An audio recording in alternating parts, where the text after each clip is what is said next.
Thanks for tuning in to the Women's Vibrancy Code, a podcast dedicated to helping women move from exhausted to energized, balance their hormones, and feeling turned on by their life, their lover, and themselves.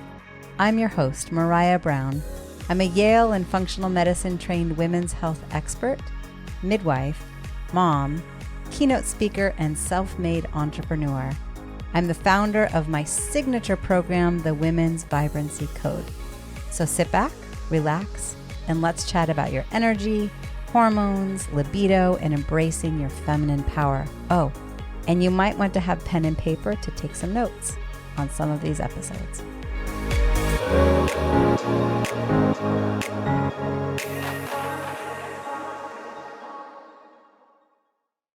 Day 2 of the Vibrant CEO workshop. Today we get to talk about how to elevate your leadership, libido, and love relationships. I'm going to be getting into our rhythms, our dynamic nature throughout any lunar cycle, any 28-day cycle, any infradian cycle, as well as what hormones are at play for us to have a peak experience and big impact. My name is Maraya Brown. I'm a Yale and functional medicine trained certified nurse midwife, and my work is all online. I work with women that are hungry to feel spectacular, hungry to have big impact in the world, and to do it without burnout. So instead, to feel absolutely spectacular. I say that I help women feel turned on by their life, their lover, and themselves. And I am a midwife. I've been attending births since 2000.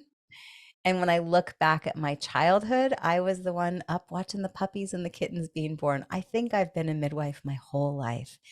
And you're like, wait, what? It's all online. How do you do that? I don't attend births anymore, but I midwife women through chapters of change, and I host in-person retreats.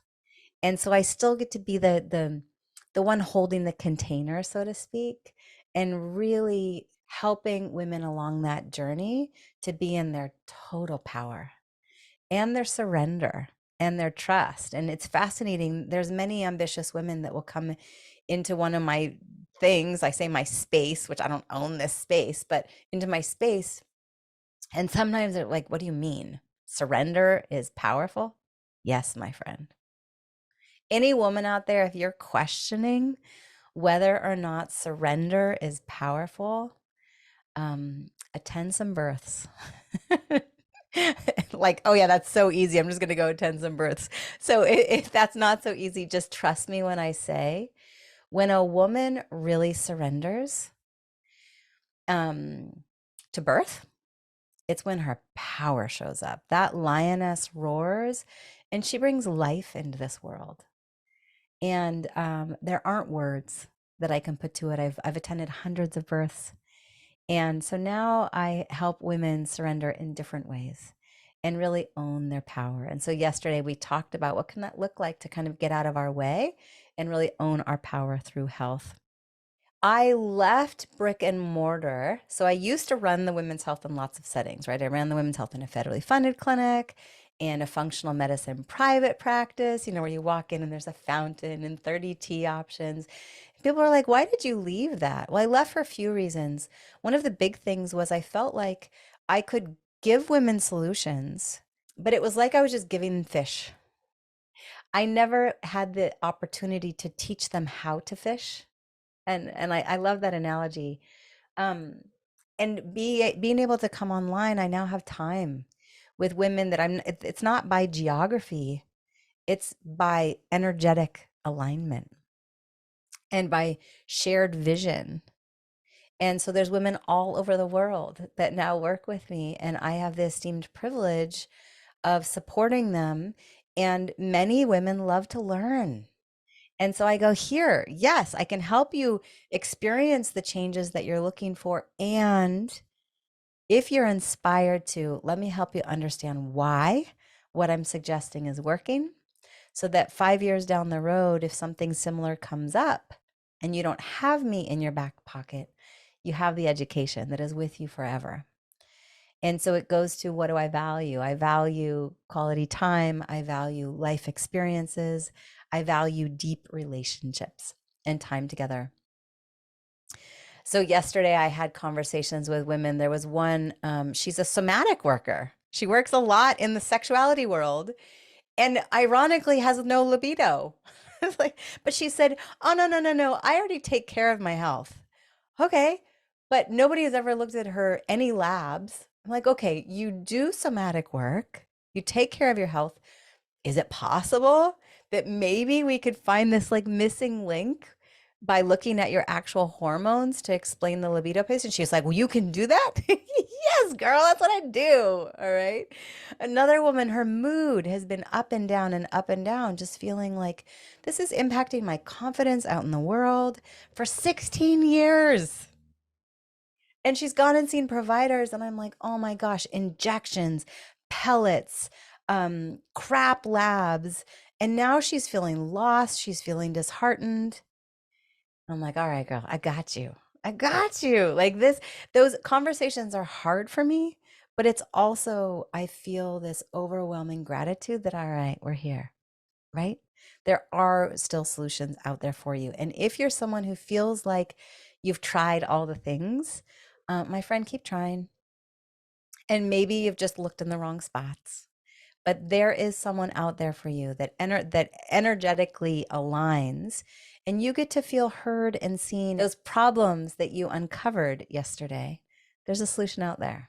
Okay, there's a solution out there. So, I was thinking about like of the women that I've helped over the years, the change. There's no words that can describe it. Like I was thinking, there's two women, one in her 60s, one in her 30s, who came into one of my programs and had never had an orgasm in all of their life. Yes, of course that's changed, but it's not just that that's changed. That it's like the light bulbs have come on in the room, and their relationships have transformed, and their relationship with their career is transformed, and their wardrobe is transformed, and how they are felt in the room becomes potent and palpable and powerful, right? For a woman who said, for the first time in all of my life, I love myself. Okay. Yes, she lost 80 pounds. Yes, the bloating went away.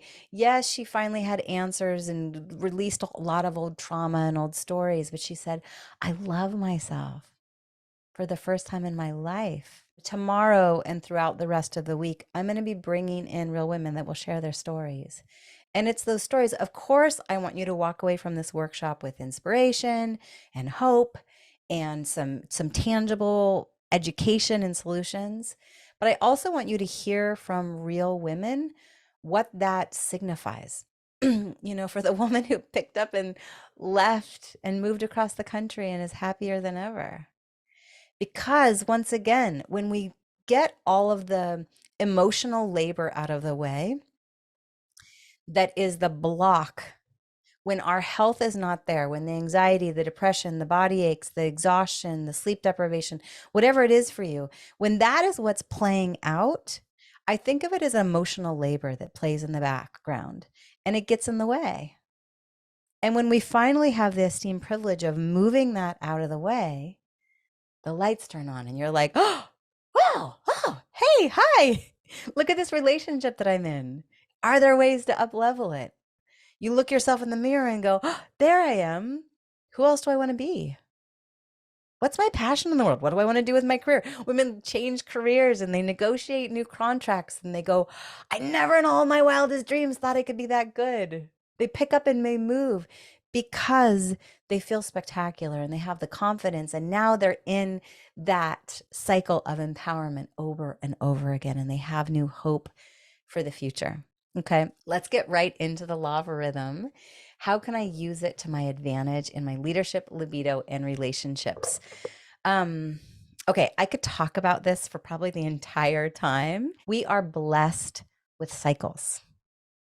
And for those of us that are still bleeding, please honor we have that piece of evidence to follow. Okay, for those that are no longer bleeding, maybe because of contraception, or you're beyond menopause, we use other evidence, okay? Such as irritability, energy level, body aches, libido, creativity, constipation, desire to socialize, feeling external versus feeling internal. Okay. It's cyclic, my friends. I promise. And for those of you that are on hormonal contraception, it is slightly shifted, but it's still there.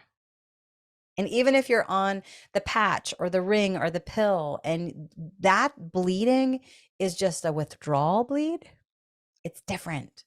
And so we get to navigate this in a really personalized way for you. And the place to start is to track, like really to track. So fascinating. I was thinking about a client. She was with me for years and she had a Mirena. She loved the Mirena. And about once a month, she'd want to break up with her husband or her boyfriend. And it was both. It was a husband and then they separated and then ended up being a boyfriend. That's why I say both. We looked at her Dutch test. I was like, girl, look, like it's time. Let's come up with another form of contraception.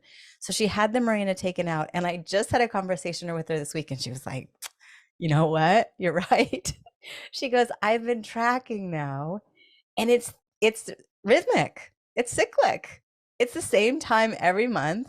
I have this big ah! And so now we get to preemptively plan for it. And for her, it made a big difference to have that bleeding time. But I want you to know it does not have to mean that you have to bleed. If you go into my Instagram page, which is _Maraya Brown_, in the bio, the link in the bio, I have a free download, which is the menstrual tracker. I really encourage that you grab that, you download it, you utilize it. And it gives just a laundry list of all the different things that we can track. Okay. And I also want to say out loud, contraception is important. Okay. You having ownership of your fertility, if you know that you don't want to get pregnant right now and you're sexually active, by no means am I suggesting that you stop contraception. Okay. I will say for the right individual who's willing to really know her body, my preference is non hormonal contraception.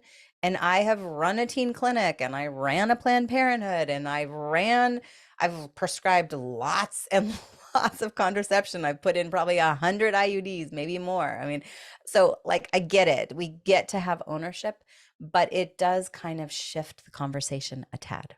Okay.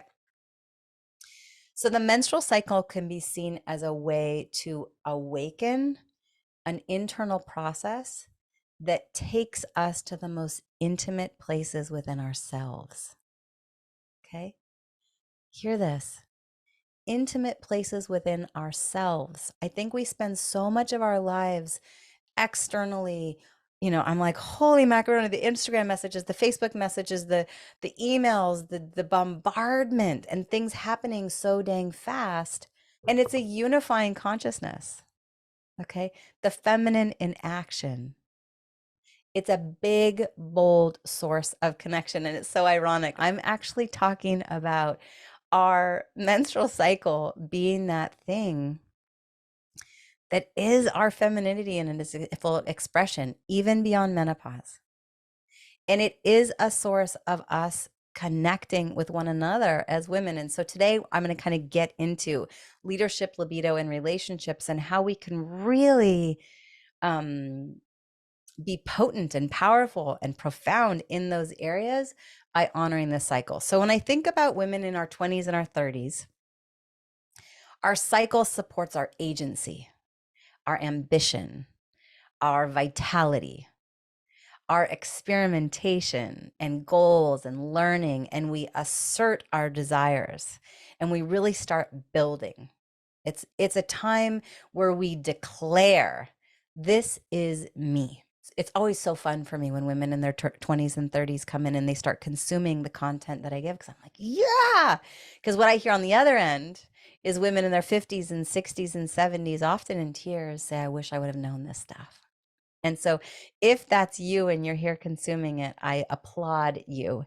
And if you're inviting your daughters and your nieces and sharing this, I applaud you. Okay, so then for women in our 40s and 50s, I'm 45.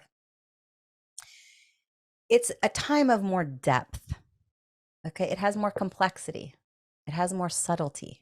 We feel a little bit more comfortable being able to be in the space of the unknown, and we become a lot more unapologetic. It's less about the ego and it's more about meaning of life on the planet, right? We start, hopefully, at some point, thinking about global responsibility, right? In a fierce way. And each month, we ride the currents of a cycle that is a kind of a mini version of life's journey. Okay. I think of the time in our 40s. So listen, average age of menopause is 51 and a half. Most women enter perimenopause as early as 35. They just don't know it. And perimenopause can last as long as like 35 to 55. How do we know we're in menopause? Well, we go 12 months without bleeding. Unless you are on some contraception that's preventing you from bleeding, then we have to find another way to know. Okay. And I think of that perimenopause chapter as kind of like the other bookend of puberty. It's when the caterpillar grows into the chrysalis, and you know what happens? It becomes goo. Goo. Who am I? I don't know. Where did my feet go? I don't have any wings. And that caterpillar, when it's in the chrysalis, takes on multiple versions of, let me try on these wings. Yeah, no, maybe. Oh, I don't know. No, okay, go back to goo. This is uncomfortable. And in that, women reached out to me and they're putting on weight, and there is new anxiety, and there's new sleep disturbances, and sometimes new depression, and feeling like, I think I want to change careers. I think I want to move. I don't know. Right. And we're just like, yeah, how spectacular. And then menopause, that final phase, the feeling, the readiness of a woman's spirit to claim their wild power. It's like stepping off a cliff, so to speak. And I haven't done it yet, but I have a lot of clients who have. And I hear these stories, I hear these themes. I'm stepping off the cliff. And the butterfly is emerging, and there's the wings. And it requires great courage. Okay. For this woman, she has cycled for decades. And so she knows, hopefully, what that was like to cycle. And I heard, as I was reading a book, and it said the mother of ego deaths is menopause, the fully integrated calling into the world. And for some, their world blows apart, especially for those who did not spend the time in preparation. Okay. And what does preparation look like? It looks like really caring for our adrenals, really listening into our rhythms. And I'm going to get there, I promise. Really making sure that we're kind of sweeping out under the rug and addressing that old trauma. And so then beyond menopause, the dust is settled. We look back, and I will get to do this too. I'll get to look back and see the divine choreography that has delivered me to that rightful place. Makes me feel emotional. So for those of you that have arrived and you are looking back at the divine choreography, I honor you. And still, we have rhythms because the moon pulls tides, and we are changing. So, and I have women like the really ambitious. They're like, I don't want to hear that crap. Don't tell me to relax. I'm happy with my contraception. I'm happy not bleeding.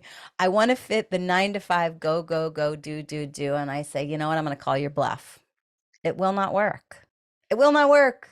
Because what ends up happening is then you'll come knocking on my door, and I burnt the candle at both ends and now I feel like crap. Or stuff that's like, I don't even want to talk about, but stuff that's really not fun. You know, the cancers, the illnesses. We want to make sure that we're getting in there and shifting this before that point. So I think I might do a share screen so I can write this down, because except my handwriting is so horrible.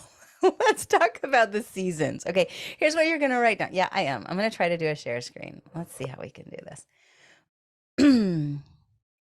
Let's see if I can make my handwriting pretty for today.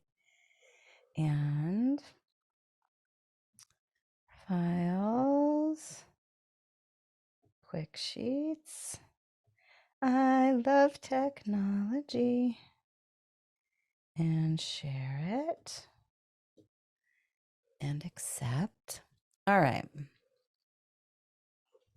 So here's the easy way to break it down. Let's say spring, and I'm sitting down today, so maybe my handwriting will be a little bit better. Summer, fall, winter. Okay.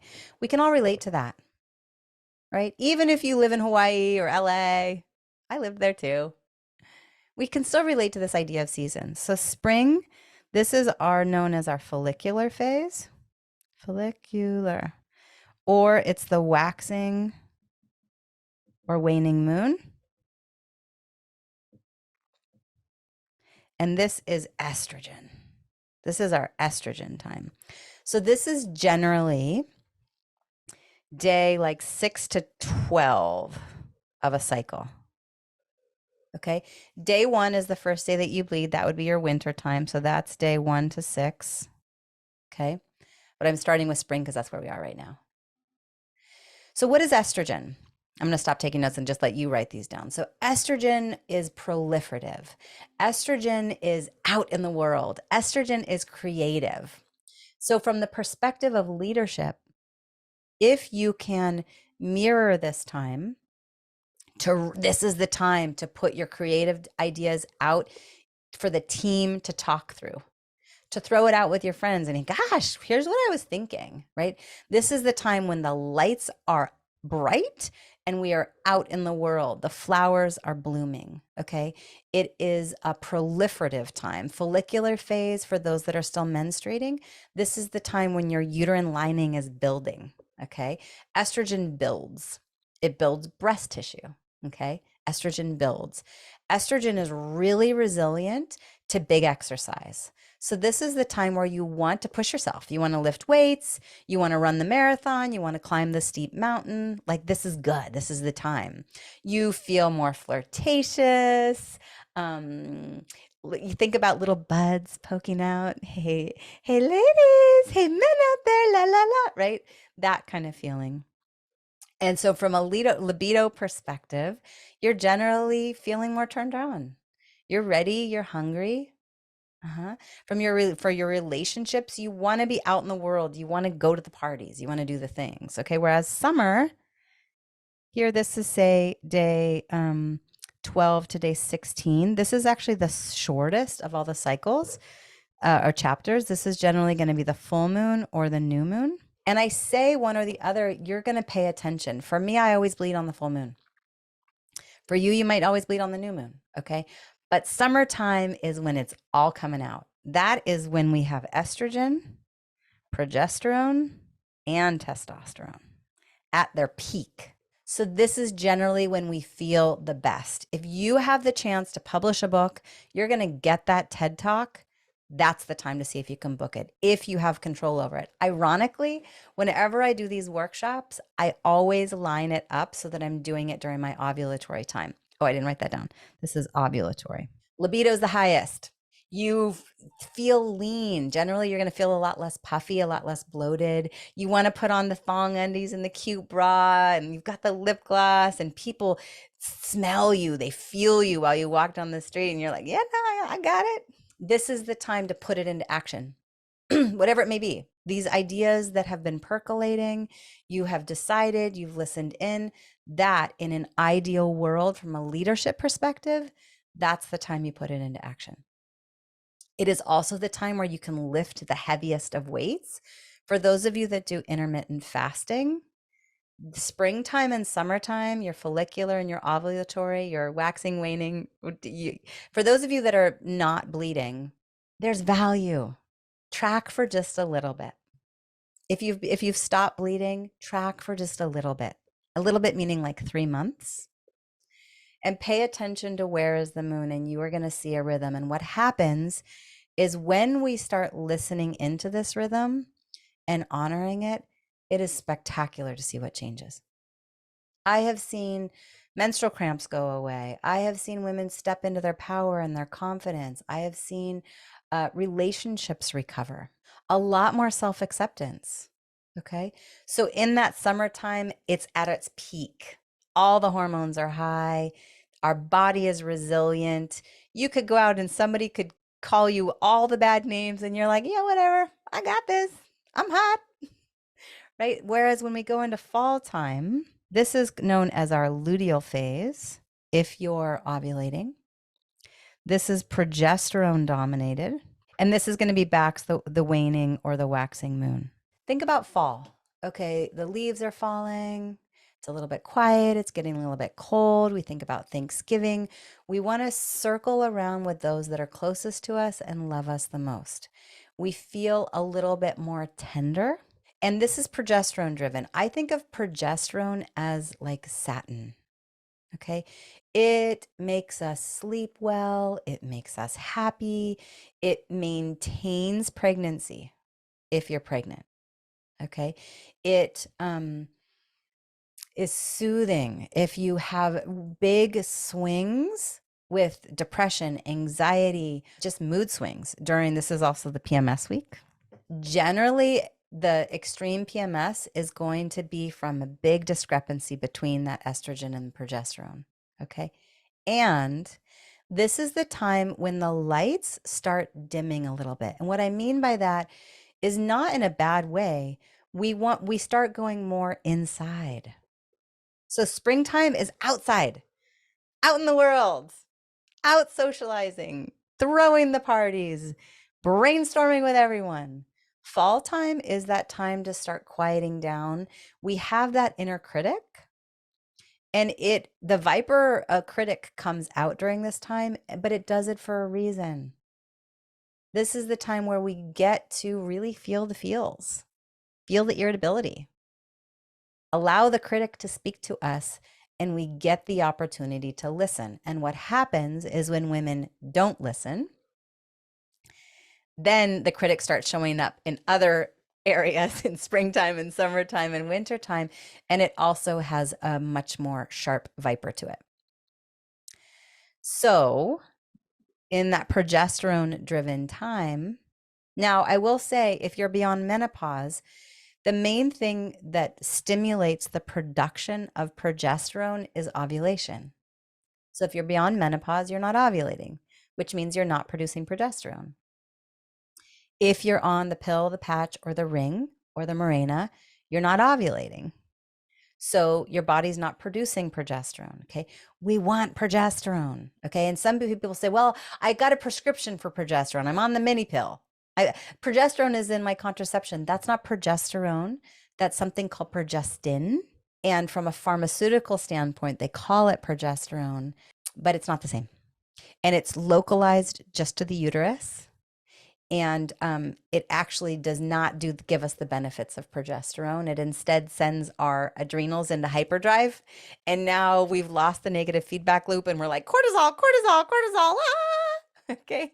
So once again, contraception is important if you are taking ownership of your fertility. And I really want you to hear loud and clear that the progestins in a lot of these contraceptions, in my opinion, are not serving you potentially. And we can have a conversation for that to be personalized. So now we have our PMS time, our fall time, where we do want to go inside a little bit more. We have our inner counsel, right? I spoke about inner counsel yesterday. We have our go-to people that we trust for our business and for our marriage and for our health and for how we show up as parents and our spirituality and our somatic work and our trauma release work, whatever that may be. We go to our inner counsel and we quiet down a little bit. We allow it to be a little bit more internal. And this does not mean that libido is lower during the fall time. It's just different. From a libido perspective, this is a time, if you're in relationship, for your partner to really understand the nurturing that is often needed and the foreplay that goes a long way when it's throughout the day and the week. You know, you think about your love language. If your love language is gifts, during our fall time, getting flowers in the morning or a really sweet card goes a long way. Feeling heard, feeling seen. This is a time where we want to feel nurtured, okay? Progesterone is the hormone that makes life. It maintains life. It's very creative. The other thing to know about progesterone is it hides in the context of stress. So high cortisol, no progesterone. High cortisol, no libido either. So for the woman who does intermittent fasting, this is not the time. For the woman who loves to do really big exercise, lift big weights, climb big mountains, not really the time. There's a reason why we're craving carbohydrates and chocolate, and we want to curl up under a blanket and read a good book by a fireplace. We are rhythmic, dynamic beings. And listen, this is the Vibrant CEO. We've got ambitious women in this space, and we're juggling lots of things. You've got kids, you've got careers, you've got things. And so maybe there's going to be 1 month, 2 month, 3 months where it's really difficult to mirror this. Like right now, I'm in my fall time, and here I am doing this workshop. Fascinating. Doesn't really align, but I'm doing it slightly different today. I'm like, I'm going to sit, and I've shared more stories. I'm going to share a little bit more heart. I'm going to slow down a little bit. And for those of you that have been to some of my other workshops, you might feel the difference in my energy. When I'm doing this during my summertime, it's high, it's on, it's crunk. Kind of, I guess. I want to think that people see it that way. See, there was me in my luteal phase. Please, little puppy dog. Okay. So libido, leadership, and what's the other thing? Oh yeah, love relationships. I've talked about all three of those. Okay, if we're in our winter time, this is once again day 1 through day 6 if you're bleeding. So this is bleeding time. If you're no longer bleeding, you're going to notice if you ovulate on the new moon, then you're in your winter time and your full moon. This is the time to rest. Like really actually rest. And what happens is if we push through and we grin and bear it, take some ibuprofen because the cramps are too hard, or I don't have time to be still, I promise you it will come back and bite you. This is the time where our intuition is the strongest. So this is high intuition. Intuition. We have a knowing. We as women, we have a knowing. And we get to listen into it. And I actually believe, this is woo woo, I actually believe that we as womb holders, even if your uterus has been removed, we have a connection with one another. You know how they're now studying trees and how root systems underneath are actually connected? I actually think that we have some form of connection like that. It's fascinating. Women will end up bleeding at the same time when they spend a lot of time together. So that's the time when our intuition is the strongest. Okay. It's the time when we get to quiet down and listen in and really get clarity on that thing, that business I'm thinking about launching, that shift I'm thinking about creating, the ways I want my relationship to feel different. That's the time to really listen in. When I quiet down, what is it that my heart desires? What is it that my inner knowing really says? Okay. And sometimes it might take a few cycles, and that's okay. The winter time, I feel like we are reminded that we don't have to be nice. Like many women have this kind of like Judeo-Christian guilt, shame thing, stories of women are supposed to be seen and not heard. And I think during that bleeding time, we are reminded of how incorrect that is. We actually get to really feel our wild, loud, potent, powerful selves, but to do it in solace. It's not the time in an ideal world to take the trip, to attend the party, to go to the thing. So we get to go, all right, what can I shave away? Is there something I can take off my schedule? Are you going to mention any recommendations for progesterone if in menopause? Oh yeah, good question. So progesterone in menopause, from a supplemental standpoint, you can try chaste tree berry, which is also known as Vitex, or wild yam cream. I would do it daily. And I love that you brought this up because I just was interacting with someone again yesterday. Her OBGYN put her on estrogen and did not also give her progesterone. Okay, my friends, there is something called estrogen dominance. We don't want unopposed estrogen. When I look at your Dutch test and we look at how your body is getting rid of estrogen, that's really important, and it has to be balanced with progesterone. So beyond menopause, I'm not opposed to bioidentical hormones. If you're put on estrogen, please make sure you're also put on progesterone, but not progestin. It's got to be progesterone. Okay, the bioidentical kind, usually an oral pill. And if you're not looking for bioidenticals, you can try wild yam cream on a daily basis. You can try chaste tree berry on a daily basis. Also honoring this rhythmic nature. I know it sounds woo woo and crazy, but it's true. Okay. Even if you're not bleeding, you're still having these rhythms. And as you start tracking, you're going to go, oh my goodness, Maraya was right. They're not as extreme, but they're still there. Okay. So, talking about peak experiences, deep sense of impact. How are these affected by my hormones? All right. So, when we think about our peak experiences, we want to feel spectacular, right? So, when you get quiet right now with what have been some of my peak experiences, would have been those moments when I was at Disneyland with my daughter and it smelled like baked cookies. For some of you, that might seem very random, but it's not. There's a reason I said that. For me, it's been trips. The last 2 summers, I took my family on a 2-month trip. And my kids are now 10, 9, and 5, and they have those memories with them for the rest of their life. For me, I really like intimate, deep, loving, close relationships. Okay, for you, what are peak experiences? Dance parties? Your dream home? And how often do we see people beyond retirement with their health failing and they say they wish they would have, right? You hear of people that, die on a bed of money having never used it. Peak experiences. Why do we want our health? So we can have peak experiences. So why are we doing this in the first place, right? We're looking for a deep sense of impact. You want a deep sense of impact. You want your zone of genius to be relayed out in the world so that you have a ripple effect in the world. You want to have a deep sense of impact on your children if you have children, in your community, and potentially a big legacy. So write this down. One without their health has but one dream. One with their health has many. I'll say it again. One without their health has but one dream. One with their health has many. So what's the ultimate power move? We have to have our health.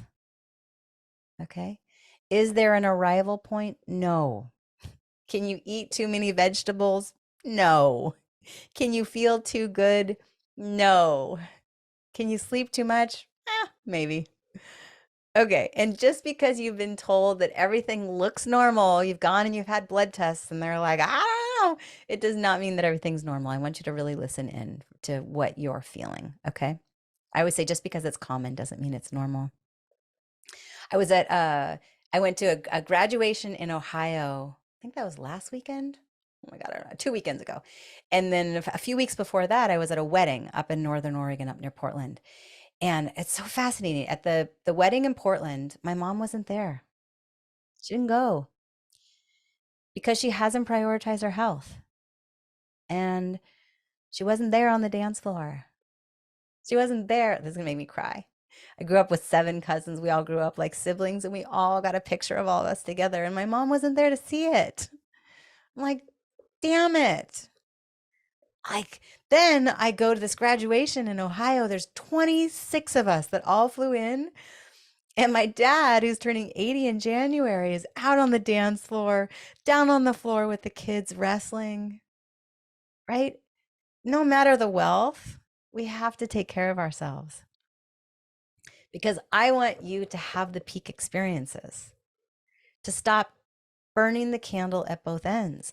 And so when we talk about the peak experiences that are impacted by hormones, okay, it's thyroid, sex hormones, cortisol, and dopamine, serotonin, melatonin. Okay, so we want to talk about our thyroid, our sex hormones.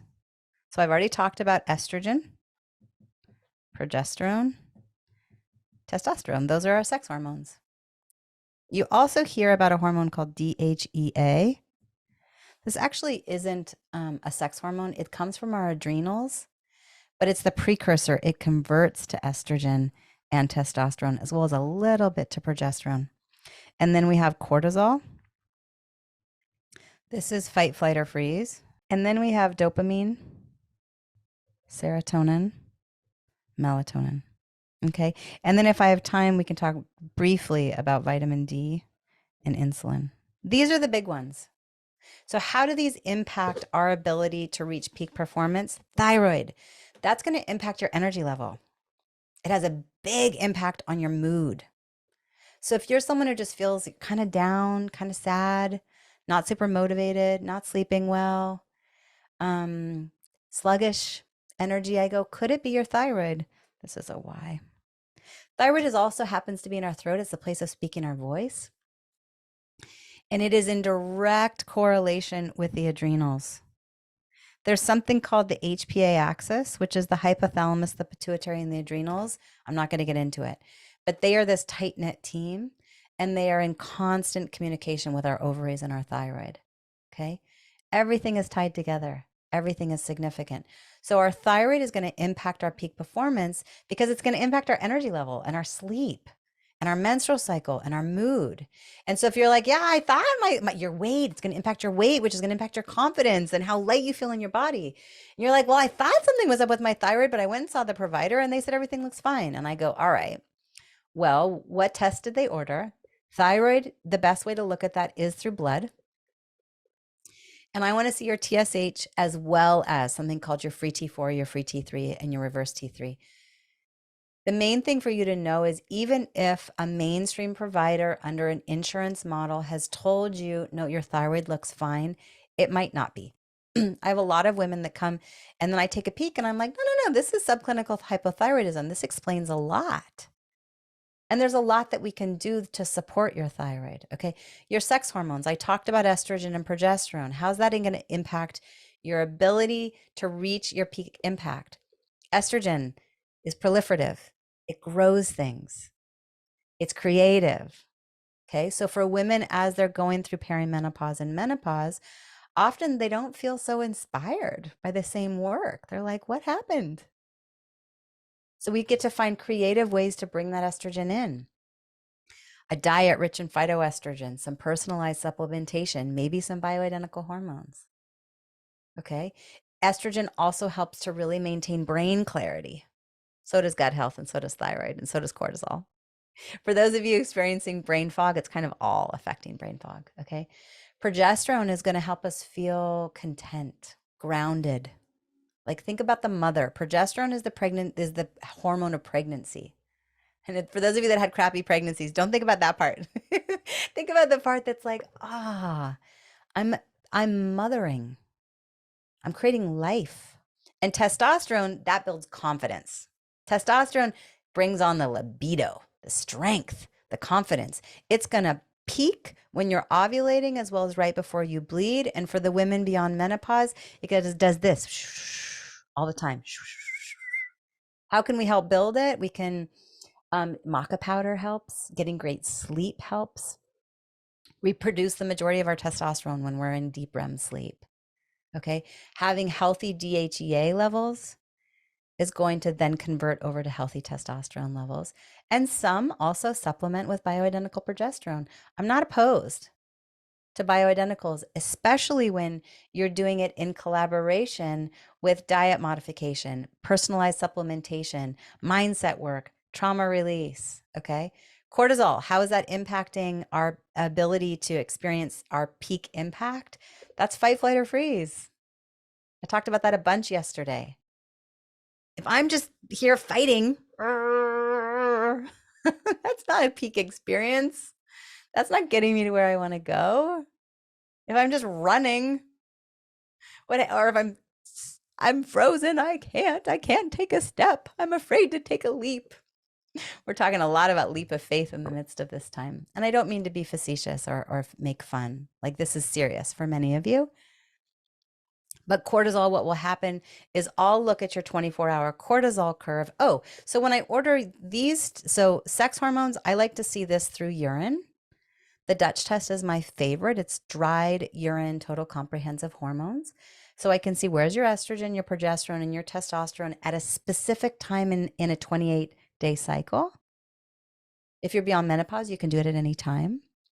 And then I can also see what does your body do with the hormones? How does your body get rid of the hormones? And that gives us a lot of information. And the Dutch Plus, I'm able to look at your cortisol over a 24-hour period. We want it to come up in the morning. That helps you prepare for your day. We want it to go down at night. And instead, I'll see women that are like stress, stress, stress, stress, stress, and it's just cortisol, cortisol, cortisol, cortisol. That's going to be really difficult to create your peak experience or to have big impact in the world because you're stressed out. When you're stressed out, your body's not producing hormones. You don't have brain clarity. Your gut's not digesting and your immune system is not being turned on. Or I'll see where the cortisol curve is flat, and that tells me you've been overdoing it for too long, burning the candle at both ends, and now we're into adrenal fatigue. And we've got some time to rebuild. Dopamine is the hormone of I got it done. Get her done. I make a to-do list, and you know how good it feels to check it off? Like, oh, I did it. That's dopamine. It's also the hormone of addiction.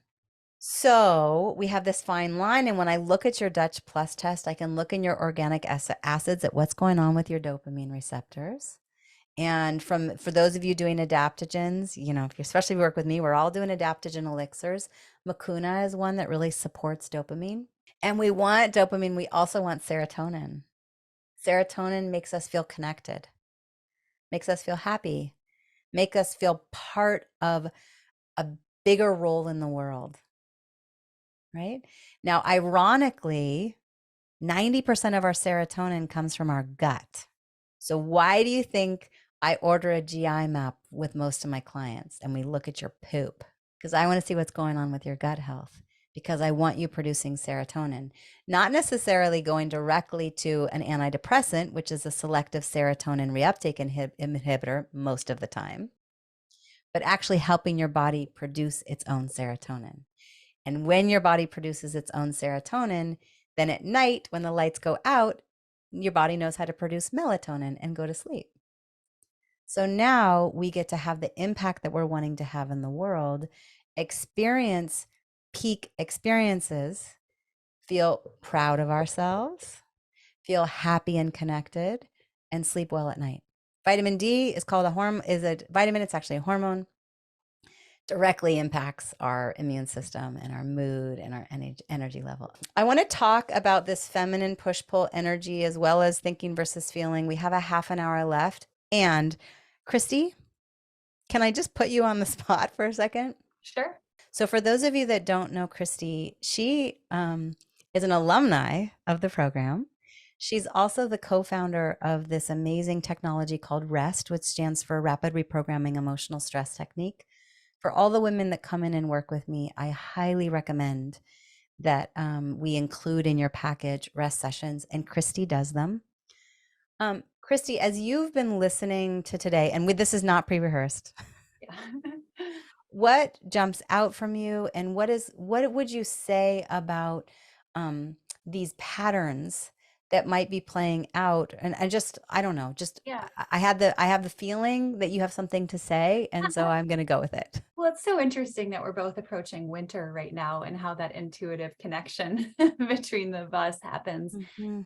This is what comes to mind. I mean, I have a lot that I could say, but what's top of mind is I heard you say, when we get into the menopause phase, like there's like a deeper sense of getting into the things that normally you wouldn't touch at a different age. Like it's just a little too deep. It's a little too intense to go to. Like, I don't want to feel my feelings. I have too many things to do. But when you get into the menopause phase, like that stuff can show up. And I saw a video by Brene Brown last week. Am I allowed to cuss here to quote her? I have been.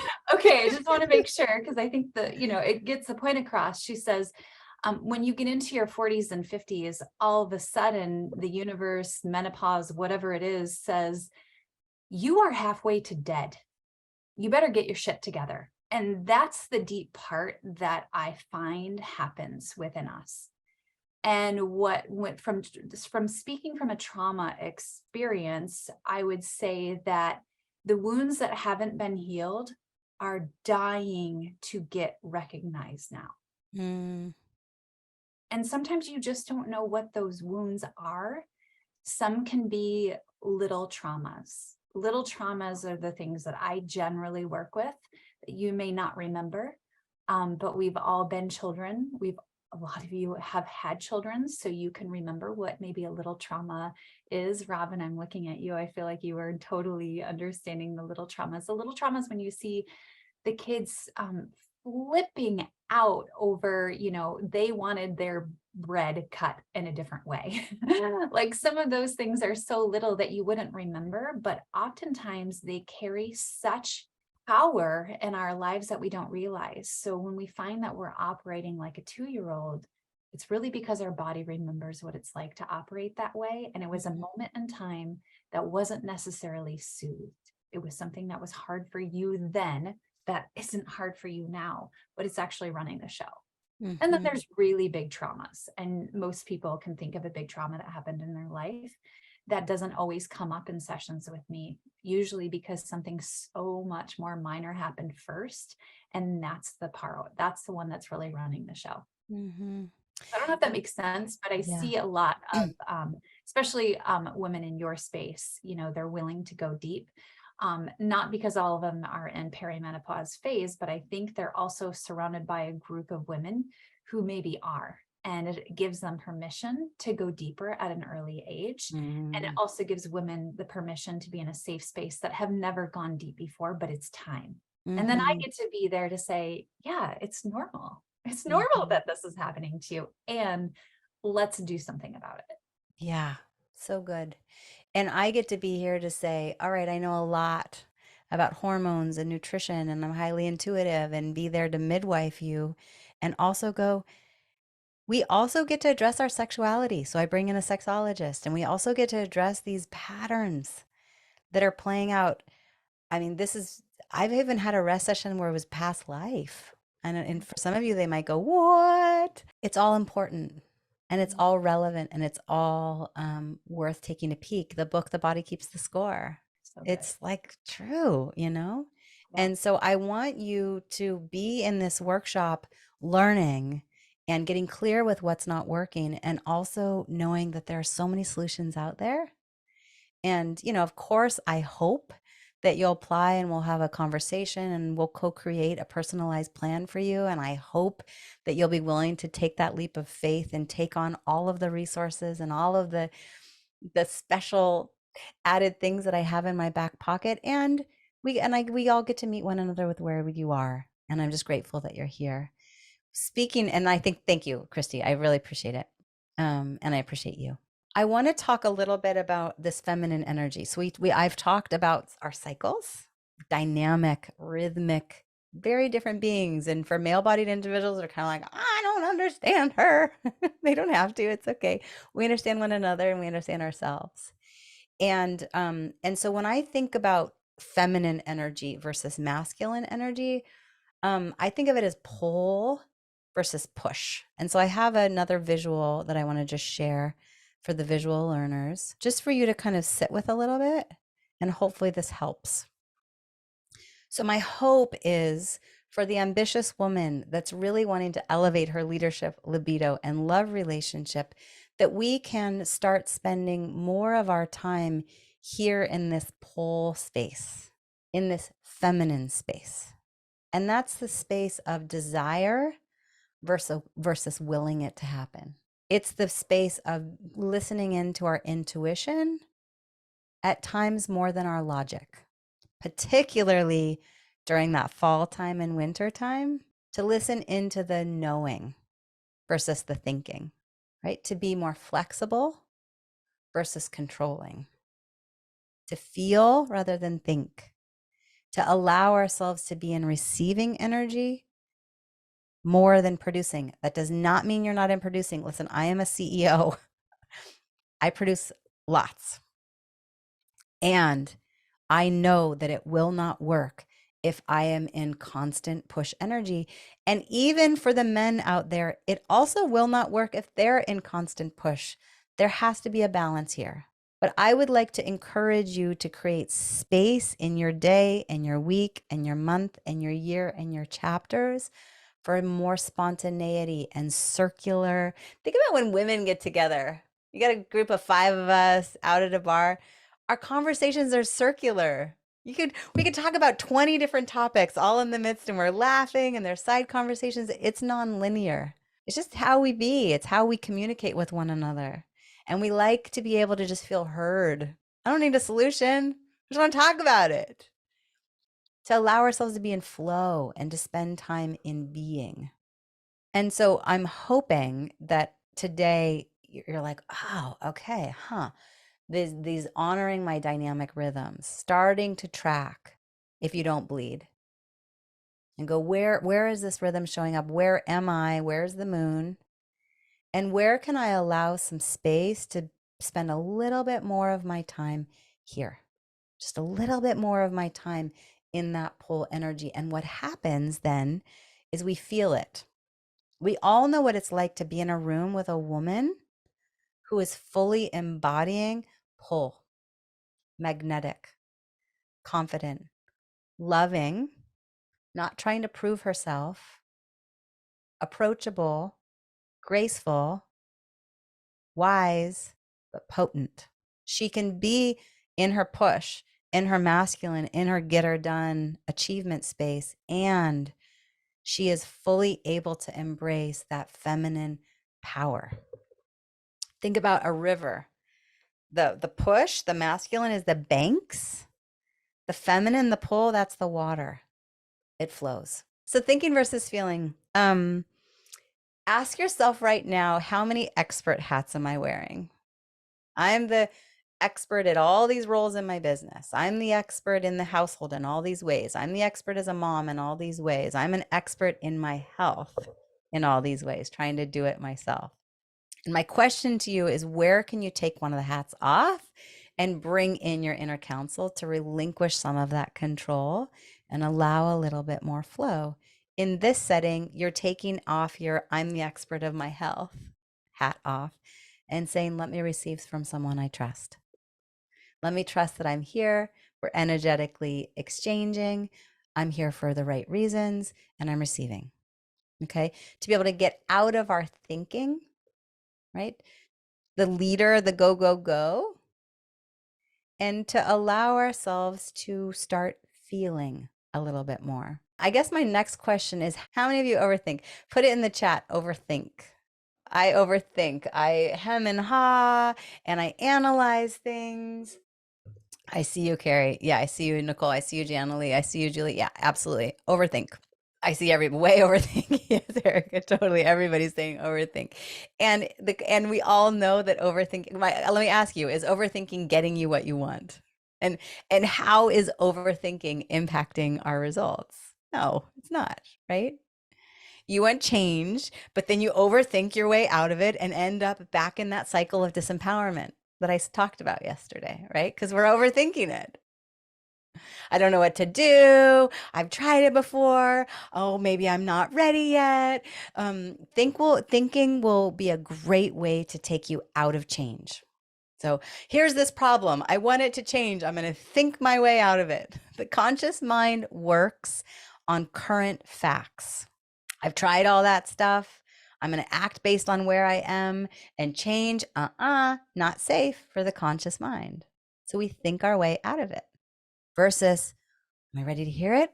Am I ready to try? Am I ready to trust? Am I actually ready to try?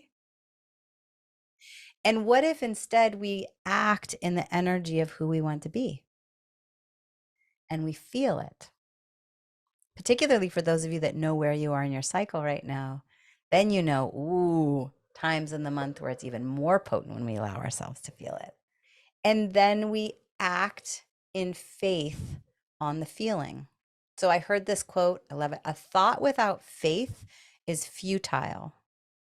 So if you are sending thoughts and desires out without faith, you're actually affirming the lack of the thing that you desire. So I'm saying I want this thing, but I'm going to overthink it. And I don't actually believe that it's ever going to happen. So you are literally affirming the lack of the thing. So how do we develop faith in something that's unseen? We believe in something and then we see it.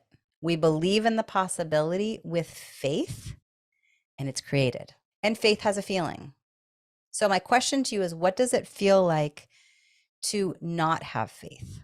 Think about, just take yourself to a place where I can't believe, I'm skeptical, I'm questioning it. Feel that. What does it feel like? Where do you feel it in your body? For me, I feel it in my stomach and I feel it in my chest. It feels heavy. It feels gripping. My energy feels sluggish and heavy and dark. It doesn't feel very good. It doesn't feel very hopeful. Now, what does it feel like to have faith? So take your place to, I'm going to turn the water on the spout and water is going to come out. I'm going to sit on this chair and I'm going to have faith that it's going to hold my weight. I'm going to take a breath and know that oxygen's going to come in. I have faith. I know that those things are going to happen. What does that feel like? For me, I feel it light up in the top of my head. I see the color purple. I feel hopeful. I want to smile. It feels up, like my whole body went shoop. So if we focus on what we want, the solutions that we are desiring, and we allow faith to be infused, even potentially without evidence today, but choose to have a leap of faith and act in the version of ourselves that we are choosing to become and feel that. And so I encourage each of us to go, okay, how can I spend more of my time in pull? How can I honor my rhythms? And where can I allow myself to feel and take some leaps of faith and stop thinking my way out of it? I think the big thing to say out loud is we all know that our health is suffering because of these loops that we're in, right? We're saying that we want to feel better. I don't want to feel so tired. I don't want to have the irritability. I don't want to have the weight. I don't want to feel so flat. I want to look in the mirror and recognize who I see. But do you really? Are you actually open to taking that leap of faith? Act today in the embodied version of who you're wanting to become and take that leap of faith. And try on something new that maybe feels very different. But what if? And if your health is suffering because of it, and how do we define if health is suffering? Like this woman yesterday, my health isn't suffering, I just don't have libido. I'm like, you're a somatic worker. That's suffering health in my world. But how do we define suffering? Caring for everyone else. Remember the pyramid? Leaving table scraps for ourselves at the top. And if you're prioritizing yourself and yet you still feel like there's more, there is.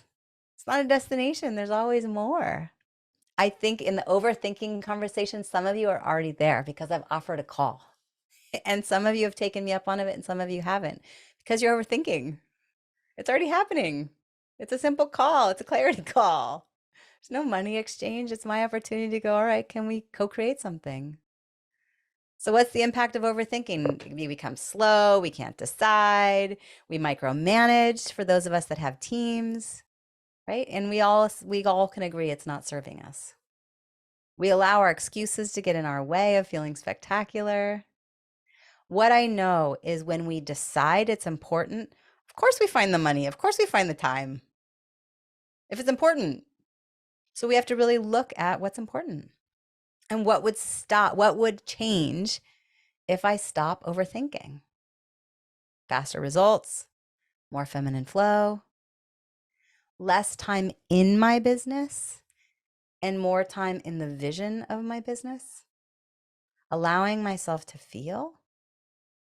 When I feel, then my relationships feel that much more deep and connected. Often, a lot of those health problems that we identified yesterday, the solution becomes apparent because I've actually allowed space to quiet down and listen in and receive. And what if there's an opportunity to break a pattern? To trust in your ability to dream again, to trust in your ability to desire again, right? And what did we say yesterday? Make decision today based on where you are and you'll end up where you are. Make a decision today based on where you want to be and you'll end up where you want to be. Let me know when I'm getting in my own way. You get to say, I need some help. We get to receive. Okay, so take a breath. You just received some oxygen. How good does that feel? You get to receive right now. You're here and you're receiving from all of us that are here sharing in this space together. And that will influence, for those of you that have team members, how you delegate to your team. It's going to influence your libido and your turn on and your depth of feeling really connected and seen in your relationships, right? It's going to give you more energy to be able to give because you're like, wow, I know how good it feels to receive. And when I'm giving, that requires that someone on the other end is open to receiving what I'm giving. And so if I'm open to receiving, I'm giving someone the opportunity to give their gifts. This is a two-way street here, my friends. I was saying to the woman who runs my marketing agency, I just want more ears. I want it makes me want to cry. I just want my words to land on more ears because I have so much to give and I just want people to receive it. It feels so good when you're open to receiving it. And it also feels so good when we choose to receive. I did a week-long retreat studying Peruvian shamanism. And the Quechua people have a word called Aini. It's Ayni. Aini stands for sacred reciprocity. And what they say is that when you look in nature, everything is in balance. Everything's in sacred reciprocity. The the trees are breathing in what we're breathing out. We're breathing in what they're giving us. The animal kingdoms are keeping themselves in balance. And when something is out of balance in that relationship between giving and receiving, they say that's where all ailment comes from. Cancer, depression, whatever it may be. And so I get to ask you, how are you receiving? If there's an imbalance, how do you receive gifts? How do you receive accolades? How do you receive the nutrients from the food that you eat? How do you receive support when it's time to delegate and say, I need help and hire a team? When it's time to have support with your children and it's offered up, how do you allow yourself to receive? Can you receive your partner's hands? Can you receive oral sex? I remember when I was volunteering in Ghana at the labor and delivery unit. I was early in my midwifery career, and I asked the midwives there, "What do you guys do to handle postpartum depression?" And they laughed at me. They said, "Do you think we have time and energy to deal with postpartum depression? We're trying to keep women alive." And I go, "Y'all, we have the privilege of feeling spectacular.